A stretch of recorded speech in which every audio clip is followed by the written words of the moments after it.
আসসালামু আলাইকুম এভরিওয়ান, সবাই কেমন আছেন? চলে আসলাম ল্যাম্ব কাচ্চি বিরিয়ানির রেসিপি নিয়ে। খুবই সোজা, খুবই মজাদার একটা রেসিপি। খুব সহজ করে বানাবো, আশা করছি আপনাদের সবার ভালো লাগবে। চলুন তাহলে শুরু করা যাক। বিসমিল্লাহির রহমানির রহিম। আমি এখানে ল্যাম্ব নিয়ে নিয়েছি প্রায় 1.5 কেজির মতন।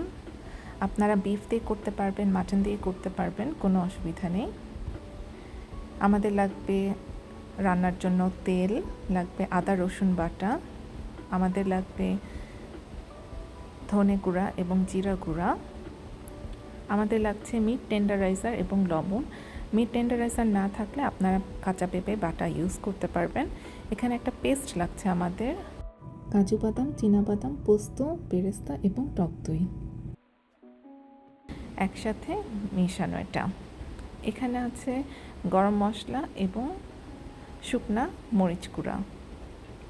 এখানে আছে শাহজিরা এবং আরেকটা মশলা, সেটা হচ্ছে কালো গোলমরিচ এবং জয়ফল জয়ত্রী একসাথে ব্লেন্ড করা।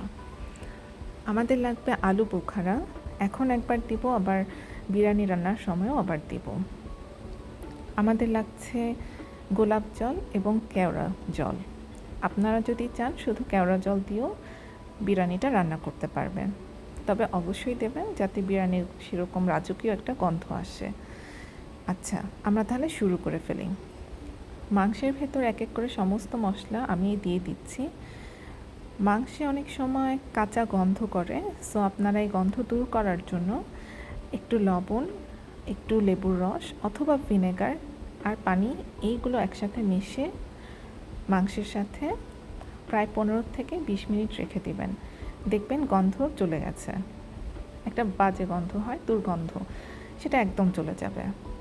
তারপরে আরেকবার ভালো করে ধুয়ে তারপরেই কিন্তু রান্নাটা শুরু করবেন। সো এই মাংসটা আমি ওভাবেই করে নিয়েছিলাম। ল্যাম্বে একটু হালকা গন্ধ থাকে এই জন্য। তো এক এক করে আমার সমস্ত মশলা, গোলাপ জল, কেওড়া জল সমস্ত কিছু আমরা দিয়ে দিলাম এক এক করে। আপনারা যদি চান তাহলে ভেতরে অনেকে আতর দেয়, মিষ্টি আতর, সেটাও দিতে পারবেন। এটা দিয়ে ভালো করে মাখিয়ে নিলাম। মাখানোর পরে আমরা এই তেলটা আলাদা করে রেখেছিলাম, এটা উপরে দিয়ে দিব এবং মাখিয়ে নেব আরেকবার। রেখে দেব 1 ঘন্টা থেকে ওভারনাইট। সেটা ম্যারিনেট করার পরে এরকম অবস্থা। এখন আমরা রান্না করে নেব চাল বা পোলাও। তো আমাদের সেই জন্য লাগছে চাল 1 কেজি, লাগছে স্যাফরন গরম দুধে ভেজানো, আমাদের লাগছে কিছু আলু, লাগবে আমাদের রং এবং কিছু চিনি, সেটা আমি আলুর ভেতরে দিয়ে দিলাম। লাগবে তেল বা ঘি, লাগবে কিছু কাঁচামরিচ, লাগবে আমাদের মাওয়া অথবা গুঁড়া দুধ, লাগবে লবণ। তো চলুন প্রথমে আমরা রাইস বা পোলাও যেভাবে রান্না করব সেটা করে নেই, আধা সিদ্ধ করে। সেজন্য আমরা একটু তেল দিয়ে নিলাম এবং লবঙ্গ, এলাচি, দারচিনি এবং তেজপাতা দিয়ে নিলাম। এটা জাস্ট সিদ্ধ করব। তেলটা দেওয়ার কারণ হচ্ছে পোলাওটা ঝরঝরে হবে। পোলাওটা এমনভাবে রান্না করব, পুরোপুরি সিদ্ধ হবে না, প্রায় 50-60% রান্না হবে এরকম। লবণও দিয়ে নিতে হবে। আমরা অল্প হাফ টান করছি এই জন্যই যে আমরা এটা যেহেতু দমে দিব প্রায় 2 ঘন্টা মাংসের সাথে, এই জন্য আমরা হাফ টান করে নিচ্ছি। আপনারা দেখবেন এটা প্রায় ফুটে এসছে এবং এখনও কিন্তু পানি আছে ভাতের ভেতরে। ঠিক ওভাবেই আমি রান্না করেছি। এটা আমি ছেঁকে নেব। আপনারা দেখুন, আমি আঙ্গুল দিয়ে ভেঙে দেখাচ্ছি, এটা কিন্তু ভাঙা যাচ্ছে না বা গলে যাচ্ছে না, এখনও আছে, দানা দানা মতন আছে। সো এইভাবেই আমরা ছেঁকে নেব পানিটা। চুলায় দিয়ে নিচ্ছি আবারও তেল অথবা ঘি। আমি আলুটা ভেজে নেব। আলুর সাথে দেয়া আছে রং এবং চিনি, এটা ভালো করে মাখিয়ে নেব আলুর সাথে। আলুটা না হলে কাচ্চি বিরিয়ানি জমেই না, তাই না? অনেকেই পছন্দ করেন কাচ্চি বিরিয়ানির আলু। আমি একটু আলুগুলো ছোট করে কেটে নিয়েছি। সো আলুগুলো এমনভাবে ভাজতে হবে যাতে পুরোপুরি সিদ্ধও না হয়, আবার একটু কাঁচা থাকবে, কারণ যেহেতু আমরা দমে দিব প্রায় 2 ঘন্টা। আবারও বলছি, এই জন্য ভাতটাও আমরা আধা সিদ্ধ করেছি আর আলুও হালকা ভাজা করে দিয়ে নিচ্ছি। সো প্রায় অল্প হালকা ভাজা হয়ে গেলে আমরা এটা উঠিয়ে নেব।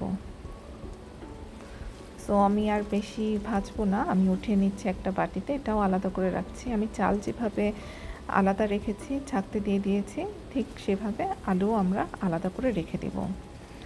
এই আলুটা ভাজা শেষ হয়ে গেলে আমরা পরের স্টেপে চলে যাব, হুইচ ইজ লাস্ট স্টেপ। বিরিয়ানির একদম শেষ স্টেপটাতে চলে আসছি। ওই ভাজা যেই তেলে ভেজেছি আলু, সেই তেলেই আমরা ম্যারিনেট করা মাংসটা দিয়ে দিলাম। একটু তেলের মধ্যে হালকা করে মিশিয়ে নিচ্ছি। তারপর ঠিকভাবে চারপাশে ছড়িয়ে দিলাম। তারপরে যে ভাজা আলু ছিল সেগুলো সুন্দর করে মাংসের উপর বিছিয়ে দেব। তারপরে দিয়ে দিচ্ছি মাওয়া অথবা গুঁড়া দুধ, যেটা আপনাদের কাছে আছে। অল্প কিছু দিলাম, পরে আবার দিব। একটু আলু বোখারা দিলাম, মাংসে প্রথমেই দিয়েছিলাম আলু বোখারা, এখন আবারও দিলাম। কিছু কাঁচামরিচ বিছিয়ে দিলাম, একটু ফেড়ে নিয়েছিলাম কাঁচামরিচ। এখন সেই আধা সিদ্ধ চাল বা পোলাও সেটা দিয়ে দিলাম দুধে ভেজানো স্যাফরন অথবা জাফরান, দিয়ে দিলাম বাকি মাওয়া অথবা গুঁড়া দুধ চালের উপর থেকে।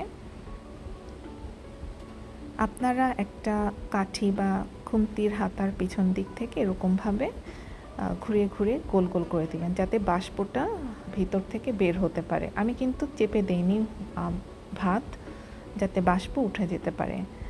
ভাতের উপর বা পোলাওয়ের উপর একটু কেওড়া জল এবং গোলাপ জল দিয়ে সুন্দর মতন একটা কাপড় দিয়ে এই হাঁড়িটার ঢাকনা ঢেকে ভালো করে পেঁচিয়ে ঢেকে দিলাম এবং সেটা দমে রাখবো প্রায় 2 ঘন্টার মতন, পৌনে 2 ঘন্টা থেকে 2 ঘন্টা। দমে দেবার 2 ঘন্টা পরে আমি ঢাকনা তুলে ফেললাম। দেখুন কত সুন্দর, কত ঝরঝরে দেখাচ্ছে। এত সুন্দর সুঘ্রাণ বেরিয়েছিল, আপনাদেরকে কি বলবো, যদি শেয়ার করতে পারতাম। অসম্ভব সুন্দর সুঘ্রাণ আসছে। পোলাওটা বা বিরিয়ানি একেবারেই ঝরঝরে হয়েছে। মাংস সুন্দরভাবে একদম সফট হয়ে গেছে, সিদ্ধ হয়ে গেছে। আপনাদেরকে এটা ভেঙে দেখাচ্ছি, দেখুন কতটা সফট হয়েছে। খুবই ভালো হয়েছে, মশলাও ঢুকেছে মাংসের ভেতরে। আপনারা অবশ্যই এই কাচ্চি বিরিয়ানি বাসায় একবার হলেও ট্রাই করে দেখবেন এবং আমাকে কমেন্টে জানাবেন কার কেমন হয়েছে। এখন একটা প্লেটে বিরিয়ানিটা বেড়ে দেখাচ্ছি আপনাদেরকে। আমি এটা সালাদ দিয়ে সার্ভ করব। কাচ্চি বিরিয়ানি সালাদ দিয়ে খেতে অসম্ভব মজা লাগে, আর আলু তো লাগবে কাচ্চি বিরিয়ানিতে। এক পাশে আলুও দিয়ে দিলাম। এই যে সালাদ দিয়ে পরিবেশন করব। তো বন্ধুরা, কেমন লাগলো আজকে আমার এই রেসিপি অবশ্যই জানাবেন। আর সবাই ভালো থাকবেন, আল্লাহর রহমতে থাকবেন। আজকে এ পর্যন্তই। আল্লাহ হাফিজ।